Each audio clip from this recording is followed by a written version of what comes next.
और आप मुझे देख रहे हैं MKS केमिस्ट्री चैनल पे।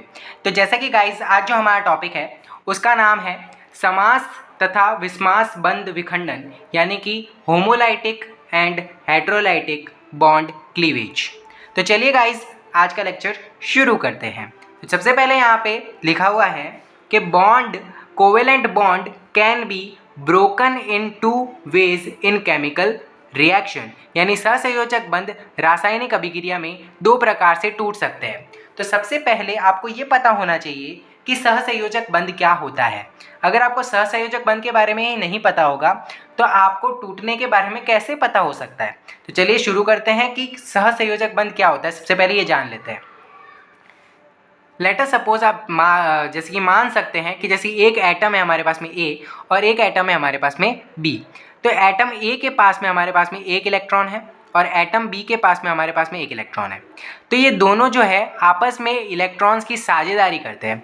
अब ऐसा क्यों करते हैं ये? ऐसा इस वजह से करते हैं क्योंकि इनको अपना अष्टक पूरा करना होता है, अपना ऑक्टेट पूरा करना होता है। अब क्वेश्चन ये होगा क्यों करना होता है? क्योंकि इनको स्टेबल होना होता है।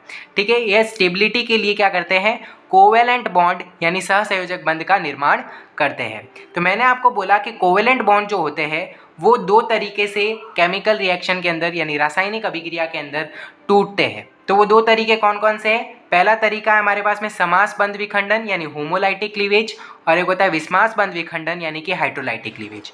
सबसे पहले ये जान लेते हैं कि समास विखंडन यानी होमोलाइटिक क्लीवेज क्या होता है। तो चलिए डेफिनेशन देख लेते हैं इसकी।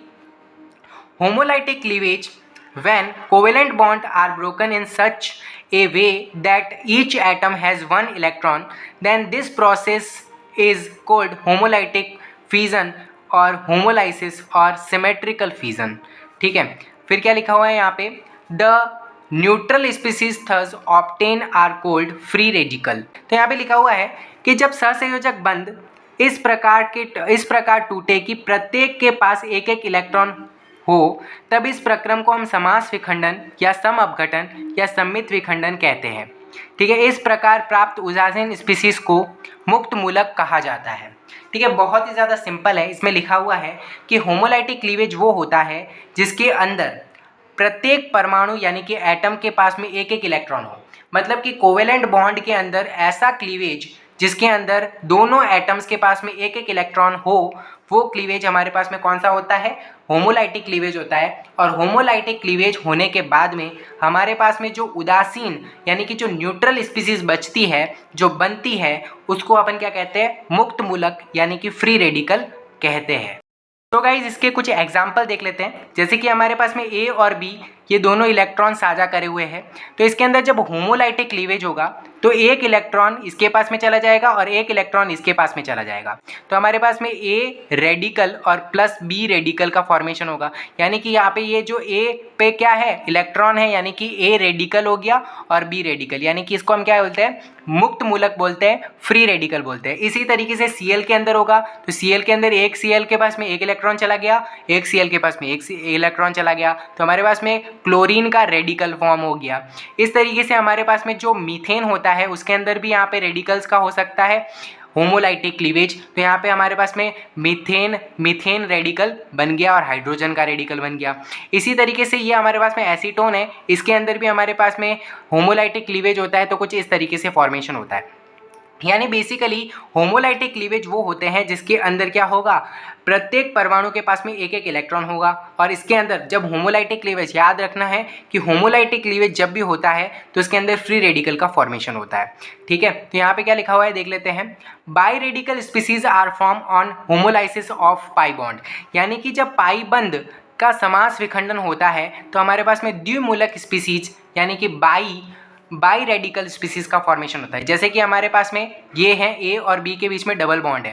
यानी आपको पता होना चाहिए डबल बॉन्ड तभी बनता है जब सिग्मा बॉन्ड बनता है। तो पहला बॉन्ड हमारे पास में सिग्मा होता है, दूसरा बॉन्ड हमारे पास में पाई होता है। तो यहाँ पे जब पाई बॉन्ड, सेकेंड जो बॉन्ड है पाई बॉन्ड, उसका जब क्लीवेज होगा होमोलाइटिक, तो क्या होगा, एक इलेक्ट्रॉन इसके पास में और एक इलेक्ट्रॉन इसके पास में चला जाएगा। तो हमारे पास में इस तरीके की कुछ स्पीसीज का फॉर्मेशन होगा। और पाई बॉन्ड का जब होमोलाइटिक क्लीवेज होता है तो उसे हम बाई रेडिकल बोलते हैं। हम बाई रेडिकल बोलते हैं, एक रेडिकल इस पे एक रेडिकल इस पे और एक बॉन्ड भी होता है, डेट्स वाई इसको क्या बोलते हैं, बाई रेडिकल बोलते हैं। अब देख लेते हैं कि विस्मास यानी कि हाइड्रोलाइटिक क्लीवेज क्या होता है। चलिए देख लेते हैं। तो यहाँ पे लिखा हुआ है कि when covalent bond are broken in such a way that one atom has 2 electron, then this process is called hydrolytic fission or hydrolysis और unsymmetrical fission। हिंदी में देख लेते हैं क्या लिखा हुआ है। यदि सहसंयोजक बंध इस प्रकार से टूटे कि दोनों इलेक्ट्रॉन एक ही परमाणु के पास में चले जाए, तब इस प्रक्रम को हम विस्मास विखंडन कहते हैं। देखो जस्ट ये जो विस्मास विखंडन है वो समास विखंडन का उल्टा है। यानी कि जो हाइड्रोलाइटिक क्लीवेज होता है वो अपोजिट होता है होमोलाइटिक क्लीवेज का। इसमें क्या होता है कि उसमें क्या हो रहा था, दोनों मतलब जो इलेक्ट्रॉन थे वो एक एक परमाणु के पास में, ईच परमाणु के पास में चले जा रहे थे। लेकिन इसमें क्या होगा, दोनों ही इलेक्ट्रॉन किसी एक परमाणु के पास में चले जाएंगे और एक परमाणु जो होगा बिल्कुल भी कुछ भी नहीं हो जाएगा उसके ऊपर। तो जिसके ऊपर दोनों इलेक्ट्रॉन जाएंगे उसके ऊपर नेगेटिव चार्ज आ जाएगा, और जिसके ऊपर कोई चार्ज नहीं, मतलब कोई इलेक्ट्रॉन नहीं जाएगा, उस पर पॉजिटिव चार्ज हो जाएगा, क्योंकि इलेक्ट्रॉन की वहाँ पे क्या हो जाएगी, कमी हो जाएगी। इस तरीके से आपको याद रखना है कि जब भी विस्मास विखंडन होता है, हाइड्रोलाइटिक क्लीवेज होता है, तो कैटायन एंड एनायन यानी धनायन और ऋणायन का निर्माण होता है। सो गाइज इसको एग्जाम्पल के थ्रू समझते हैं। जैसे कि हमारे पास में ए और बी के बीच में हमारे पास में सहसंयोजक बंध से इलेक्ट्रॉन का साझा हुआ है।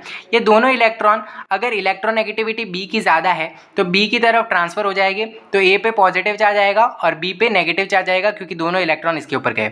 अगर ए की इलेक्ट्रोनेगेटिविटी बी से ज़्यादा है तो दोनों इलेक्ट्रॉन ए की तरफ चले जाएंगे और ए पे नेगेटिव चार्ज आ जाएगा, ड्यू टू इलेक्ट्रॉन इसके ऊपर के आगे ज़्यादा हो गए और इस पर इलेक्ट्रॉन की डेफिशिएंसी हो गई, इलेक्ट्रॉन की कमी हो गई, इस वजह से इस पर पॉजिटिव चार्ज आ गया। इसी तरीके से हमारे पास में जो CH3Cl है, यानी कि इसे क्लोरोमीथेन, ठीक है। तो क्लोरोमीथेन के अंदर जब हाइड्रोलाइटिक क्लीवेज होगा तो यहाँ पे क्या होगा, जो हमारे पास में क्लोरीन है उसकी इलेक्ट्रोनेगेटिविटी ज़्यादा होती है, तो इससे इलेक्ट्रॉन को खींच लेगा।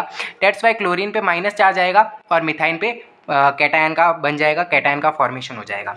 अब यहाँ पे नोट क्या लिखा हुआ है कि bipolar species are form on hydrolytic of bond, मतलब पाई बॉन्ड, यानी कि पाई बंध की विस्मास विदलन पर हमारे पास में क्या बनता है, द्विध्रुवीय स्पीसीज यानी कि बाईपोलर स्पीसीज का फॉर्मेशन होता है। जैसे कि हमारे पास में यहाँ पे पाई बॉन्ड ब्रेक होगा ना, तो यहाँ पे दोनों इलेक्ट्रॉन या तो इस पे जाएगी या तो इस पे जाएगी। वो इलेक्ट्रोनेगेटिविटी पे डिपेंड करता है कि जिसकी इलेक्ट्रोनेगेटिविटी ज़्यादा होगी उस पे जाएगी, ठीक है। तो यहाँ पे इस प्रकार से हमारे पास में क्या बनता है, बाईपोलर स्पीसीज का फॉर्मेशन होता है।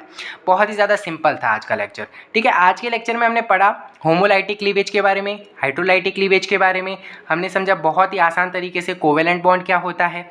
बहुत ही आसान सा लेक्चर था। अगर आज आपको लेक्चर समझ में आया है तो वीडियो को लाइक करें, चैनल को सब्सक्राइब करें। मिलता है जल्दी की नेक्स्ट वीडियो के अंदर। Thank you so much for watching, bye.